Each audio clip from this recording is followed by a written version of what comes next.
Hello everyone, my name is Naman Goyal. Today we are going to learn chapter 9 of class 6 data handling. Right? देखो last lecture में हमने क्या पढ़ा था कि डेटा हैंडलिंग में पिक्टोग्राफ को अपन कैसे बनाते हैं, और उससे पहले अपन ने क्या पढ़ा था कि पिक्टोग्राफ को अपन कैसे इंटरप्रेट करते हैं. राइट? तो यहाँ पे देखो अपन बात किसकी करने वाले हैं, पहले बार ग्राफ की. देखो बार ग्राफ में क्या होता है, देखो पिक्टोग्राफ बेसिकली क्या होता है ना, छोटे डेटा के लिए सही है ना. जैसे मान लो 4-5 चीज़ों का डेटा है ना, तो वो सही है. अगर मान लो बहुत सारी चीज़ों का डेटा है तो उसको बार बार पिक्चरों को बनाना बहुत टफ पड़ जाता है. तो यहाँ पे अपन ये यूज़ करते हैं बार ग्राफ. बार ग्राफ में बेसिकली क्या होता है, हॉरिजॉन्टल लाइंस होती है और वर्टिकल लाइंस होती है. कहने का मतलब क्या होती है, बार्स होती है, ऐसी बार इक्वल इक्वल की. ये एक बार है, ये एक बार है, ठीक है. ये सी क्या होती है, बार होती हैं, ठीक है. जैसे अगर मैं डेली लाइफ के हिसाब से बात करूं तो हमने बार ग्राफ को डेली में कहाँ देखा है, अपन क्रिकेट में देखते हैं, है ना. जैसे मान लो क्रिकेट में आपने कभी देखा हो तो ऐसे ग्राफ बने हुए होते हैं कि 2018 में कितने रन मारे, है ना, 2019 में कितने रन मारे, 2020 में कितने रन मारे. तो मान लो 2018 में किसी प्लेयर ने 300 रन मारे, ठीक है. 2019 में मान लो उसने 500 मार दिए, तो ये 500 के लिए आ जाएगा, ठीक है. 2020 में मान लो 100 ही रन मार पाया, मौका ही नहीं मिला खेलने का.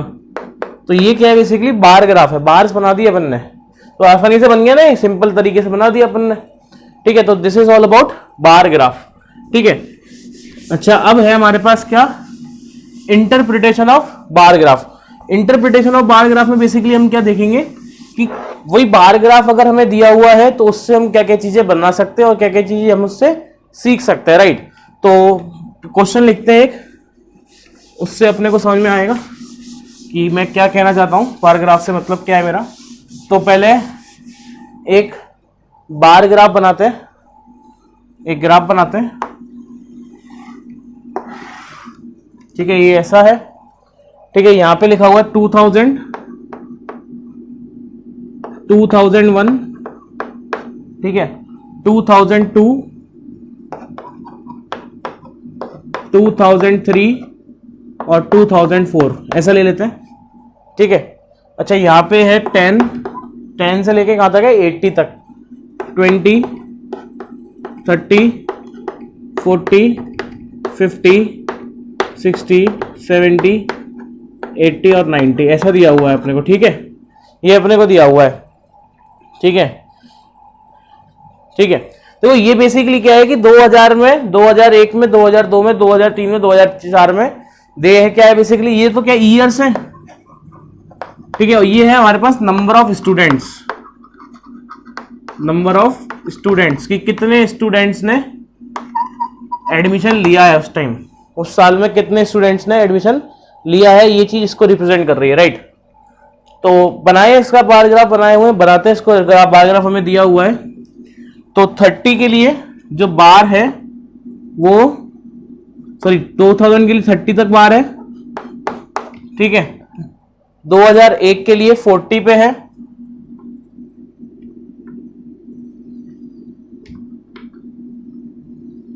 ठीक है, ऐसा है, ठीक है. फिर 50 पे है, 2002 के लिए 50 पे है,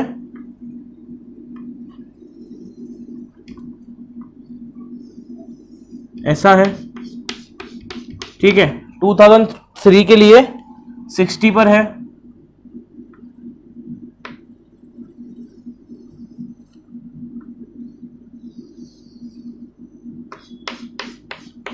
ठीक है. तो ये हमें ग्राफ दिया हुआ है, बार ग्राफ हमें ये गिवन है. राइट? तो इसका मतलब क्या है कि 2000 में कितने बच्चों ने एनरोलमेंट लिया था, 30 बच्चों ने. 2001 में 40 बच्चे हो गए थे, 2002 में 50 स्टूडेंट्स आर देयर, 2003 में 60 स्टूडेंट्स आर देयर. राइट? तो क्वेश्चंस लिखते हैं. हमारे पास क्वेश्चंस क्या क्या बन सकते हैं. एक क्वेश्चन है हमारे पास, what is the scale, what is the scale of this graph, ठीक है. दूसरा है हमारे पास, how many new students are added every year, how many new students are added every year. ठीक बात।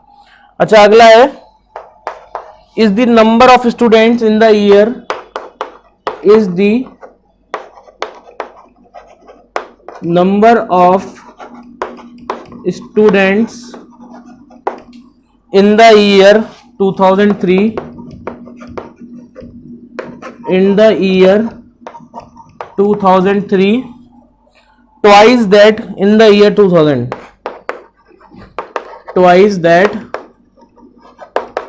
in the year 2000। ठीक है, ठीक बात। अच्छा देखो क्वेश्चन क्या है समझने की कोशिश करेंगे अपन। ये हमें बार ग्राफ दिया हुआ है, मतलब हमें एक डेटा दिया हुआ है। डेटा में हमें क्या क्या दिया हुआ है कि 2000 में 30 स्टूडेंट्स ने एनरोलमेंट किया था, 2001 में 14 है, 2002 में 15 है और 2003 में 16 है ना। 2004 तक का अपने पास है ही नहीं, तो इसको हटा देते हैं, कोई बात नहीं।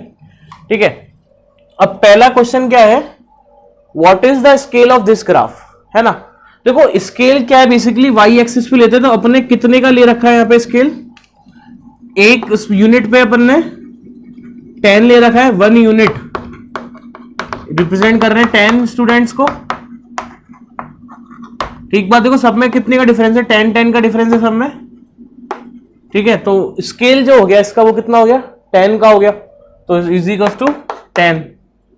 ठीक है, ठीक बात। अच्छा अब क्या बोल रहा है, how many new students are added every year, कि हर साल कितने न्यू स्टूडेंट्स ऐड हो रहे हैं।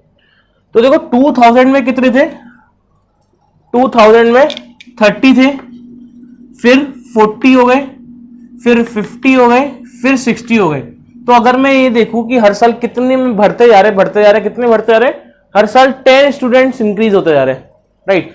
देखो ये जो गैप है, यही जो गैप है जो इंक्रीज हुआ है, ये जो गैप है वो इंक्रीजमेंट है, ये जो गैप है वो इंक्रीमेंट है। तो ये इंक्रीमेंट कितने का है, 50 to 60 हुआ 10 का, 40 to 50 हुआ 10 का, 30 to 50 हुआ 10 का।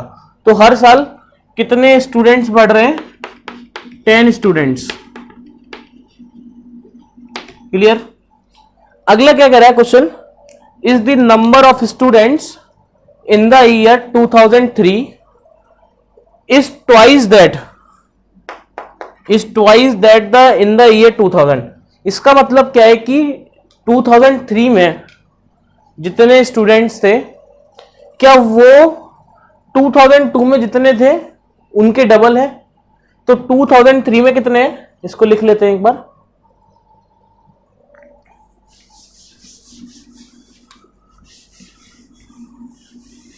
देखो नंबर ऑफ स्टूडेंट्स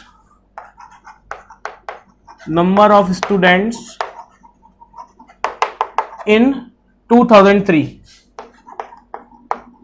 कितने स्टूडेंट्स है 2003 में, 60। और नंबर ऑफ स्टूडेंट्स इन 2000 कितने हैं, 30। 2000 में कितने, 30, 2003 में है 60। तो क्या ये 60 जो है वो 30 का डबल है, हाँ है। तो अपन क्या बोल सकते हैं, देयरफॉर नंबर ऑफ, नीचे लिख लेते हैं, देयरफॉर अपन क्या बोल सकते हैं, number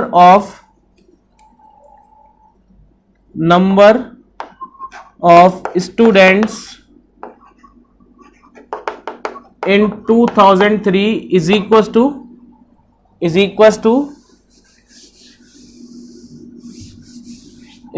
two 2 into number of students in 2000। तो इस वाली जो क्वेश्चन था उसका आंसर क्या हो जाएगा, यस, कि हाँ वो उसका ट्वाइस है।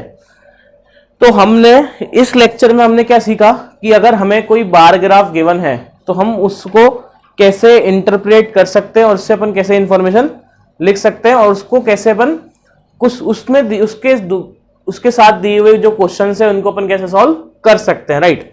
तो हमने ये सब सीख लिया बार ग्राफ का। अब देखो नेक्स्ट लेक्चर में हम क्या सीखेंगे कि हम बार ग्राफ बना कैसे सकते हैं, हम कैसे बनाएंगे बार ग्राफ को, ठीक है।